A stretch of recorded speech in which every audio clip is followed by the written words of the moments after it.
I ova 2025. godina približava se svom kraju.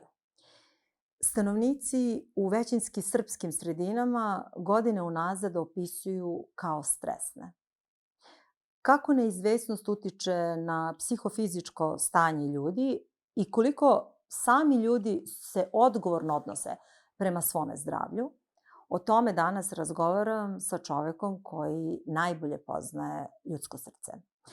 Po drugi put, večeras u studiju Koseva, moj dragi gost i čuveni mitrovički lekar, doktor Nebojša Srpljak. Dobroveče, doktore. Dobroveče. Kako je moguće, i zapravo ne kako je moguće, kako objašnjavate to što sve više mladih ljudi ima problema sa povišenim krvnim pritiskom ili sa nekim drugim kardiovaskularnim stanjima? O čemu se radi? I da li je po nečemu Mitrovička bolnica, odnosno vaše odeljenje, u pogledu analize pacijenta drugačije, specifični u odnosu na druge bolnice? Pa ono što smo primetili u prvim godinama ili prvim mesecima posle COVID epidemije je pojava mladih ljudi sa akutnim poremećajima ritma, odnosno preskakanjima srca i ubrzanim radom srca. Posle toga su ljudi počeli da se javljaju sa oštećenjima krvnih sudova srca, odnosno nešto što se zove angina ili infarkt. Meni je bilo interesantno da su ti prvi nalazi pokazivali da je većina od njih bilo u infekciji virusnoj i počeli smo nešto da istražujemo. Na prvom kongresu kardiologa u Beogradu, gde je otišla i naše odeljenje, mislim, predstavnici našeg odeljenja, videli smo da je to pojava koja je sve češće u svim bolnicama Srbije. Da mladi ljudi iznenada dobiju bol u grudima, da su karakteristični ti simptomi koje oni imaju i sa tim bolovima u obe ruke, u leđa, u vrat, i da se tada dijagnostikuje infarkt koji je imao svoju specifičnost, da je bio vrlo rezistentan, odnosno otporan na lekove koji razlažu taj tromb. To pričate o periodu posle pandemije COVID-19. Da. Jel može da se nešto kalendarski sudi o kojim godinama govorimo i kakva je tendencija u vezi sa post-COVID period ove naredne godine? Su rađena bilo kakve istraživanja, kakve su predviđene? Pa istraživanja na nivou države nisam informisan, a ovo što mi radimo su čisto zapažanja, možda bolje tako reći. U poslednje vreme opet imamo neku virusnu infekciju koja ide sa velikim stepenom pacijenata koji imaju kardiovaskularna oboljenja. I ono što je karakteristično je to da taj faktor zapaljenja koji se naziva CRP ili C-reaktivni protein je vrlo visok. Relativno brzo prolazi, ali kod starijih ljudi može da izazove komplikacije. Sad kad pričamo o toj virusnoj infekciji, ili pričamo o virusnoj infekciji COVID-a ili pričamo o nekom post-COVID simptomu? Pa mislim da pričamo o nekom COVID-like virusu koji u ovom trenutku dobijamo titr antitela na taj COVID infekciju, na COVID virus vrlo visok. Znači preko 5-6 hiljada. I ono što je u post-COVID, ako pričamo već o post-COVID nekom vremenu, je to da je dosta ljudi iz te COVID infekcije izašlo sa velikim oštećenjem respiratorne funkcije, pluća.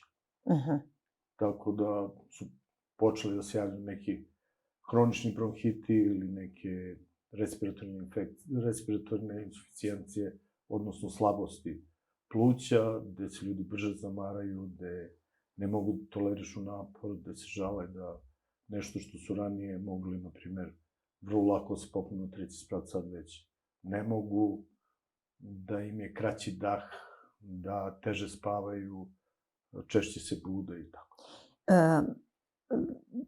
Kad vi ste već u prvom odgovoru naveli šta je to što primećujete da je drugačije, da se pomerila starosna granica, da je sve više mlađih pacijenata, uključujući i primjer koji ste nam dali. Ako se setite perioda sebe kao mladog lekara, mladog kardiologa, interniste, i sada već decenije iskustva imate iza sebe, Čovjeka sa još 2 godine do penzije. dobro, to ste vi rekli, nisam kazala. Ja se nadam da ćete ostati na Ostaću u koristi vašu, Mitrovici, stvarno. na vašu korist i na korist pacijenata i svih građana ovdje da nastavite da radite. Da, ostaću sigurno, ali neću sigurno više raditi. Mogu samo da budem neko ko će biti u ovom gradu i pokušavati da pomogne mladim lekarima ako budu tražili savjet. Pa pitaću vas za podmladak, ali da ostanemo samo još malo na ovoj nekoj karti pacijenata kroz vaš radni vek. Kad biste mogli da sad sažmete sliku pacijenata sa početka vaše karijere i danas, možete li nešto detaljnije da nam kažete? Osim da se pomerila starosna granica, kažete da je više mlađih pacijenata sada nego ranije. Pa ovako, pošto se mi dugo znamo, vi znate da sam ja u 2002. napisao prvo u studiju o pojavi karcinoma postratnog, što bi se reklo, gde je došlo do vrlo učestale pojave karcinoma pluća i ostalih organa, koje smo pripisali postratnom sindromu, odnosno municiji sa osiromašenim uranijom. Tada smo prvi put primetili da se ta starosna granica u Mitrovici, koja je bila označena kao grad sa najvećim zagađenjem u tadašnjoj Jugoslaviji od 22 miliona, pomerila. Tako se sada dešava i sa ljudima koji se sada javljaju na lečenje. Na primer, sada je otprilike najaktuelnija generacija 70-ih, od 70 pa naviše. Pričamo o kardiovaskularnim bolestima. Pričamo o pomeranjima te starosne granice. To su ljudi, znači, u nekom zamahu u svim opcijama i mentalnim i fizičkim, u vrhu, što bi se rekao, sa mnogo iskustva, sa relativno dobrim fizičkim predispozicijama, znači da mogu da rade naporno, ali se ta broj obolelih od kardiovaskularnih bolesti odnosno preraspodelio na te mlađe. Mislim da je osnovni razlog uticaj tog takozvanog stresa, ali zbog prevelike zauzetosti, odnosno ogromnog obima posla, ako može tako se kaže. Neko izračunao da je, na primjer, u sadašnjem trenutku čovek primi više informacija za mesec dana nego u 18. veku za 160 godina. Znači, vi ste bombardovani. To je, da kažemo, jedna osnovna stvar da u ovom trenutku mi nismo razvili taj antistresni način, odnosno odbranu od stresa. Mi smo ostali dalje na onom nivou da možemo sve da prihvatimo i da možemo sve da preživimo, a u stvari taj stres koji je hroničan uzima danak. Danak toj prezauzetosti, odnosno ogromne količine informacija koje dobijemo u kratkom vremenskom roku, su te kardiovaskularne bolesti, odnosno pojava pritiska kod ljudi koji imaju 30 godina, znači hipertenzije, onda poremećaje ritma koji su vrlo često posledica povećane funkcije štitne žlezde i načina na koji živimo, odnosno taj sedentarni način života gde se previše vremena provodi sedeći, radeći, prikupljajući informacije i dajući informacije o tome. Onda bi trebalo da se čitava redakcija preseli kod vas na odeljenje, ali da Ne, vas bolje u teretanu. Dobro, to je barem je bliže. U tom smislu Mitrovica i uopšte sever Kosova i da kažem većinske srpske sredine ne bi trebalo da se razlikuje onda od ostatka sveta, gde verujem da je način života još i brži u velikim gradovima, u metropolisima nego što je u Mitrovici. Ima li nešto još specifično kod naših, to jest kod vaših pacijenata u odnosu na, kad već spominjete da je stresan način života, osim tog infotainmenta ili tog informacionog smoga, kako se zapravo kaže, zatrpano s tolikim informacijama? Pa, mislim, što upoređujemo u kontaktima sa ostalim kolegama u Srbiji, u tim kardiološkim centrima koji imaju svoje angiosale, gde je pristup tim krvnim sudovima mnogo plastičniji, odnosno očigledniji, ne razlikujemo se. Znači, delimo sudbinu svih ostalih. Možda je neki procenat veći, jer mi nismo samo za Kosovsku Mitrovicu. Mi nismo centar Kosovske Mitrovice, mi smo centar za čitavu Kosovo i Metohiju. I sada vi imate sredine gde su pretežno staračko stanovništvo, na primer, te naše sredine koje su sa nekih 10-15 aktivnih kuća, odnosno porodica. Štrpce je jedna veća srpska sredina gde je stanovništvo uzrasno mešovito, onda Gračanica i ti delovi, ali u principu mislim da se ne razlikujemo mnogo. Ne mogu tvrditi da se razlikujemo, iako smo izloženi tom konstantnom stresu tih 20-25 godina, ali je taj stres i u ostalim delovima naše države sličan. Ljudi su u problemu egzistencije i tih ostalih stvari, gubitka posla, nalaženja novog posla. Sad, pričali smo da sve vreme pričamo o stresu, ali ja sam u drugom delu najave postavila pitanje koliko se mi sami odgovorno odnosimo prema sopstvenom zdravlju. Koliko, pretpostavljam šta ćete mi reći, ali nije zgore ponoviti korisne stvari. Koliko smo mi sami se odgovorno odnosimo prema sopstvenom zdravlju. Koliko smo edukovani šta su nezdravi stilovi života. I koliko zaista ti nezdravi stilovi života aktivno zajedno sa stresom učestvuju u kardiovaskularnim oboljenjima. Iako biste mogli da napravite neko poređenje, je li stres ključan ili je ključno to što se puše cigarete? Pa, znate kako, život je mozaika. Znači, imate ljude koji nikad nisu zapalili cigaretu, a obole od nekog malignog oboljenja pluća. Znači, imaju genetsku predispoziciju. Tako i za kardiovaskularne bolesti. Znači, ima ljudi kojima su većina članova familije umrlo od, ne znam, infarkta, šloga i tih ostalih stvari. Oni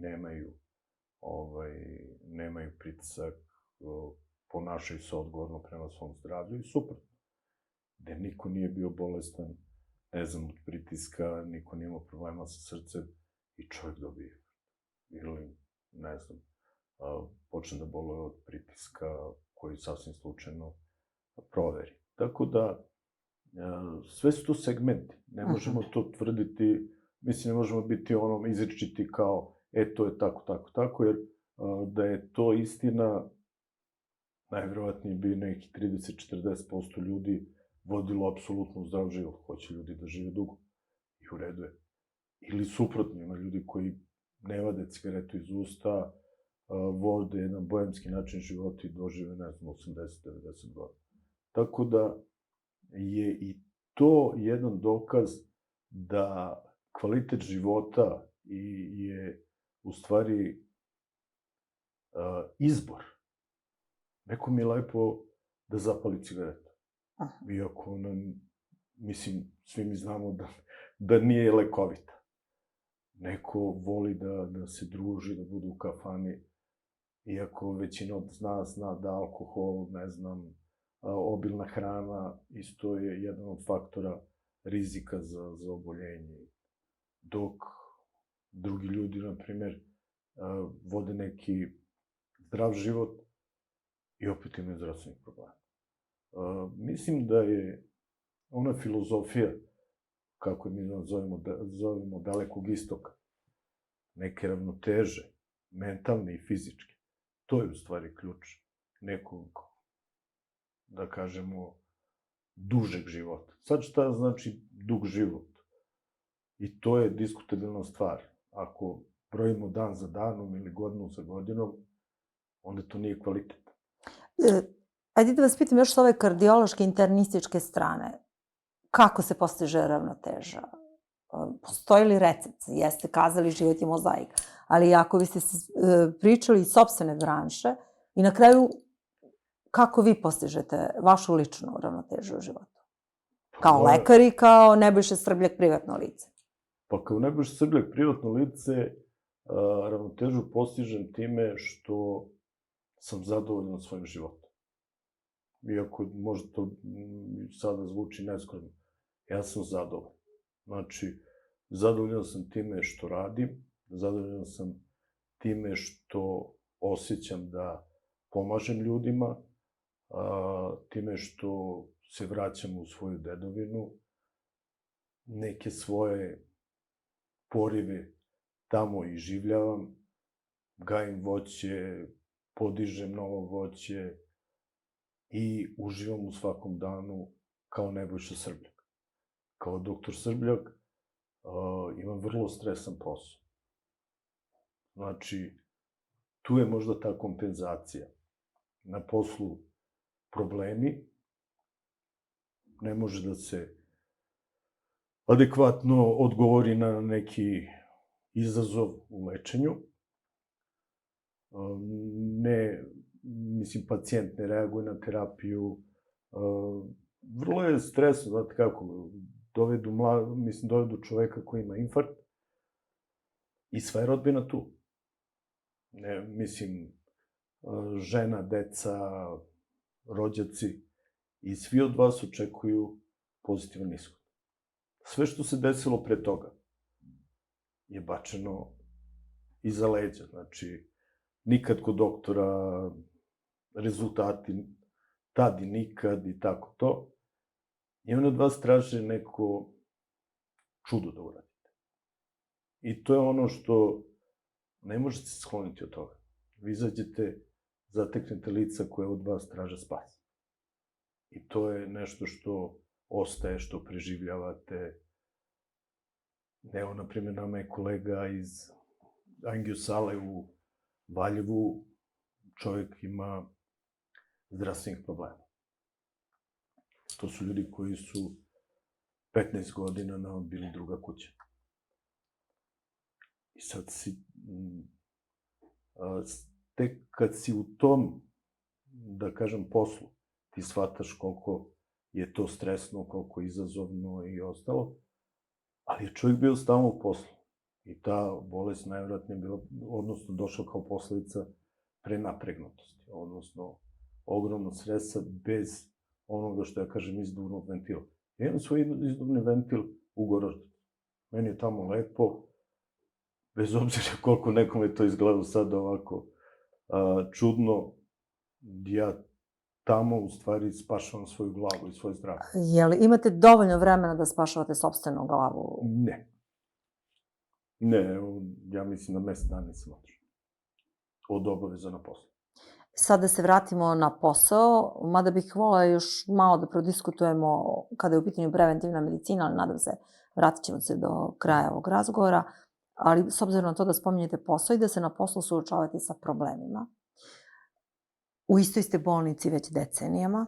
35 godina. Tako je, pričali smo o pacijentima, nismo pričali o kolegama. Imate li podmladak?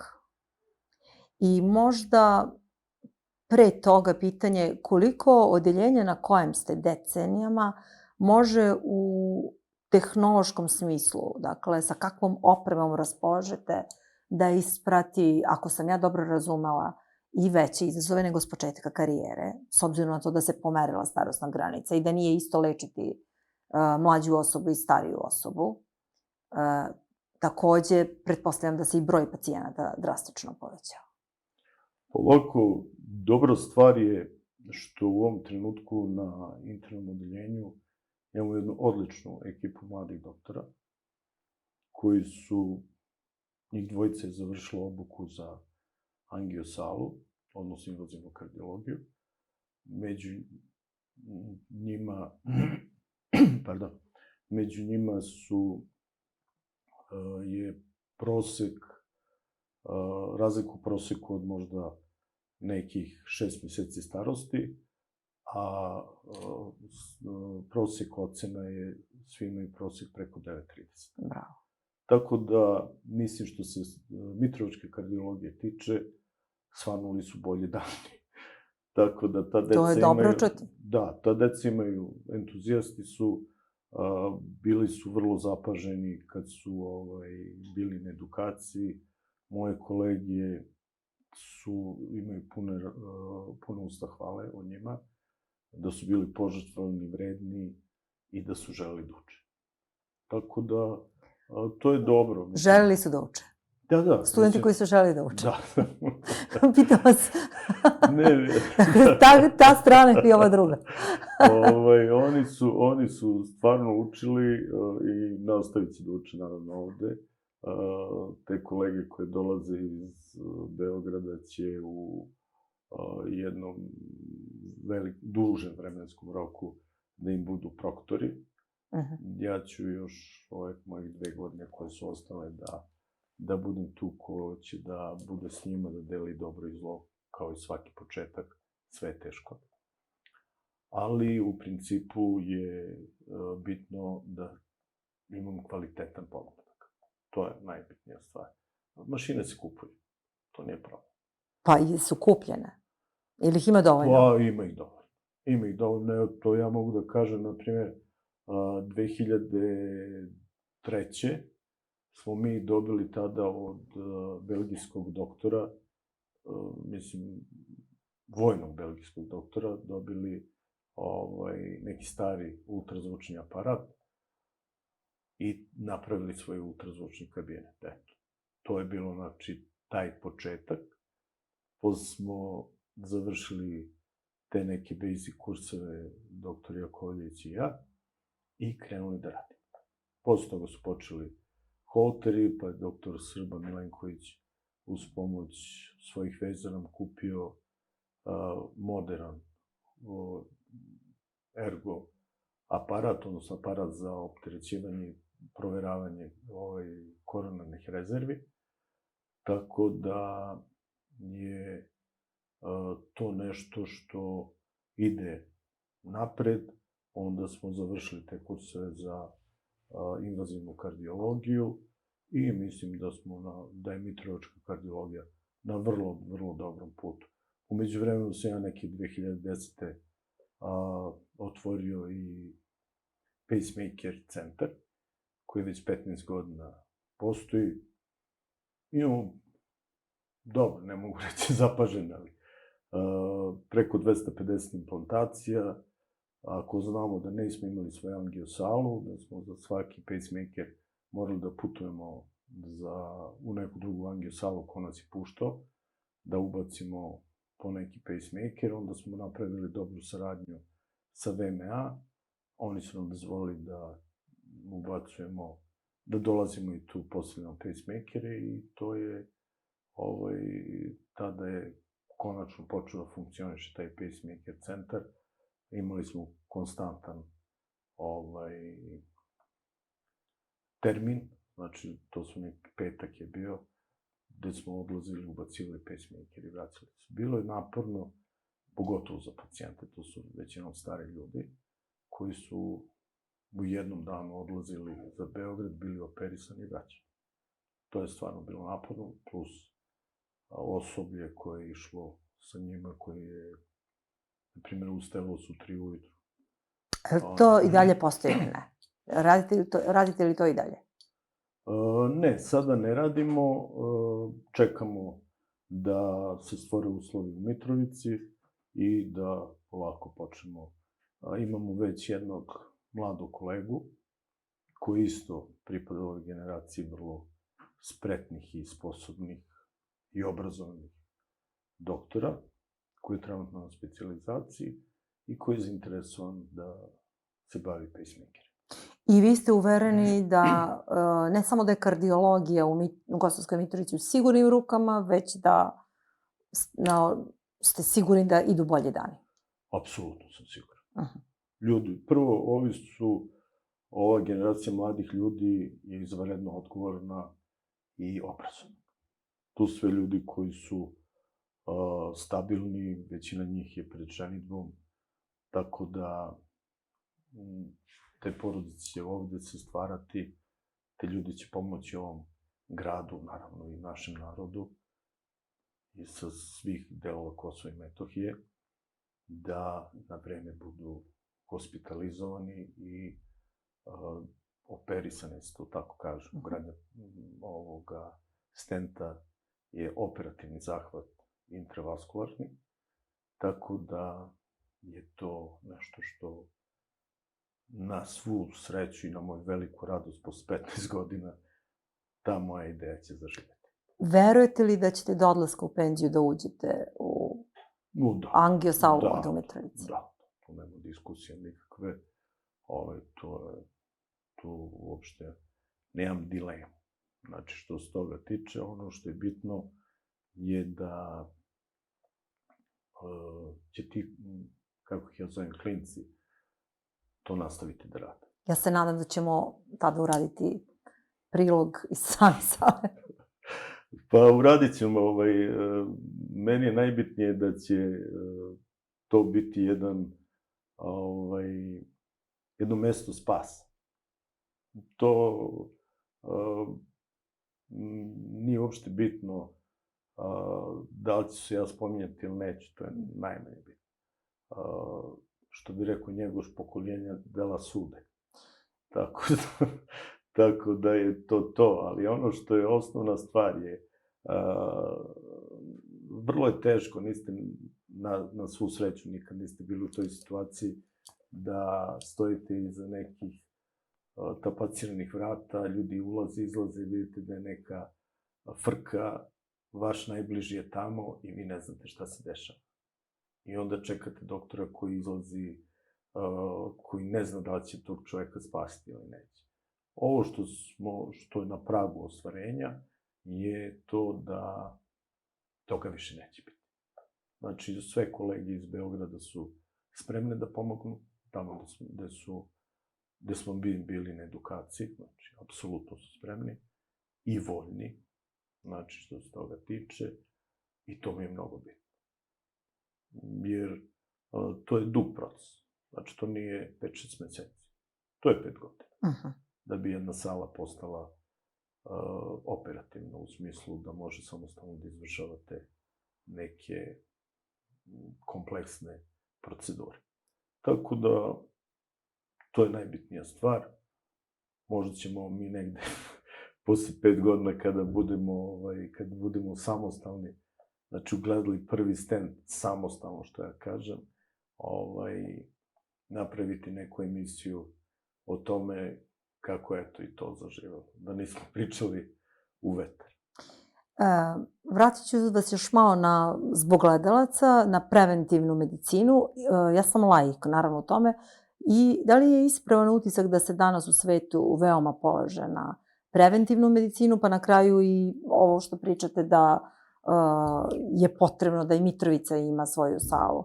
To možda nije deo preventivne medicine, ali svakako jeste jedna određena briga za zdravlje. I na koji način svako od nas može sam sebi da pomogne, ako možemo da zaokružimo jednu vašu, lekarsku kartu brzih saveta, kako biti sam svoj lekar i ne doći u situaciju da završimo iza takvih tapaciranih vrata. Bilo sa koje strane? Pa ono što je osnovna stvar, znači, ako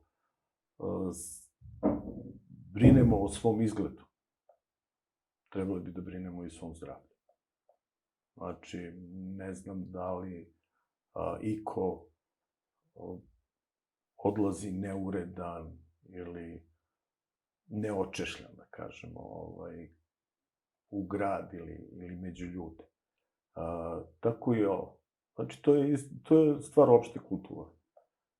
Ne treba niko nekome da savetuje da, na primjer, za 6 meseci uradi analize, da, ne znam, ode na rutinski pregled, tipa da mu se izmeri pritisak, da mu se uradi EKG i da se snime pluća. Svuda u svetu je to zakonom urađeno. Znači, na 6 meseci vi morate, ako imate preko 55 godina, morate na 6 meseci da radite tumor markere, kod muškaraca prostate, kod žena Papa Nikolao i tumor markere dojke. I na 3 do 5 godina, zavisi od države, kolonoskopiju ili gastroskopiju. Znači, to su neke uobičajene preventivne procedure koje se rade. Mislim, preventivno-dijagnostičke procedure koje se rade. Jer je to neki period gde ljudi, mislim, koji se bave statistikom i ostalim stvarima, tom epidemijom, su videli da je to neki idealan vremenski period gde ne može da se desi nešto, neki maligni proces da se formira taj substrat maligni, a da ga ne vide. Znači, eto, to je jedna stvar. Druga stvar je voditi računa o tom nekom svom životu. Znači, ne preopterećivati se u svim opcijama, i fizičkim i mentalnim. Naravno, ako je neke stvari nas i prestignu. Znači, ne možete vi da izbegnete nešto u životu što vam se dešava. Možete izbegnete neki fizički napor, nećete da radite. Ali neke mentalne stvari, to ne možete da izbegnete. Život vam nameće. Ali onda treba provesti jedan izvesan period i u tom, da kažemo, relaksiranju. Ako ništa drugo, da se stvori snaga da se prihvati neki novi udar ili neki novi izazov ili tako nešto. Kad pričamo o izazovima, odlazeća 2025. Mnogi u mom okruženju opisuju kao godinu punu problema i lepih događaja svakako. Kakva je ova godina bila za vas lično? Kako ćete je pamtiti? Pa lično ću je pamtiti kao yin i yang. Ja sam bio, eto, ispunio sam sebi želju da budem na obuci za invazivnu kardiologiju, jer sam pre toga bio na obuci za pacemakere. To je jedna, a druga kao bliski susret sa izuvom Nikole Tesle. Spržila mi je struja ruku. Tako da je i to bio jedan trenutak kada shvatiš da ne zavisi mnogo od tebe. Bilo je vrlo ovako, što ja kažem, vrlo inspirativno u smislu da u trenutku možeš da nestaneš. Tako da je to, da kažemo, lično mene što se tiče. Drugo, dobio sam drugog unuka, to je onaj familijarni deo koji je iznad svega. I to je to. Znači, ne vidim da se nešto razlikuje od ostalih. Ono što je bitno je da sam blizu ispunjenja te moje ideje oko apsolutnog zaokruženja kardiovaskularne dijagnostike u Mitrovačkoj bolnici, odnosno na odeljenju za kardiologiju. Mislim da ja lično, mislim i mogu da uverim i ostale naše sugrađane ili sunarodnike, da za Mitrovačku kardiologiju predstoje bolji dan. Ovi ljudi, mladi ljudi koji su se prihvatili toga da se bave invazivnom kardiologijom, su apsolutno respektibilni i mogu da kažem da daju veliku nadu. Eto, ja imam 35 godina radnog staža i mogu da kažem da ti mladi ljudi su stvarno jedna svetla budućnost Mitrovačke kardiologije ili kardiologije Kosova i Metohije. Sad nemam bolje tačke da zastanu nego ovo što ste rekli, ali moram još samo za kraj vrlo brzo. Kad biste morali da birate od dva zla, šta birate? To je šta da izaberemo? Stres ili loš odnos prema zdravlju? Pušenje, alkohol, prejedanje? Pa loš odnos prema zdravlju. Stres ne možete izbeći. Znači, mi smo socijalna bića. Jedino možete izbegnuti stres ako ste negdje u nekoj šumi gde nemate kontakt ni sa kim. Jer živeti među ljudima, taj socijalni deo podrazumeva i taj drugi deo. Znači, ne može sve biti lepo. I konflikte i ostale stvari. Neko je rekao, nemoj živeti s ljudima ako nisi dovoljno bezobrazan. Tako da je to jedna sušta istina, nažalost. Treba činiti dobro. Znači, nikad ne treba gledati za sebe, sem što ćeš sebe opterećivati. Ovo, na primjer, veče je jedinstveno. Sutra će biti neko drugo veče u nekom drugom smislu i drugim nekim, da kažemo, izazovima. Prema tome, ljudi to treba da shvate. Ništa ne dobijamo time ako stalno sebe opterećujemo nečim gledajući nazad. Šta je uradio, šta mi je rekao, nema razloga. Treba gledati unapred, jer samo gledajući unapred vi možete da idete napred. Doktore, hvala vam što ste bili moj gost.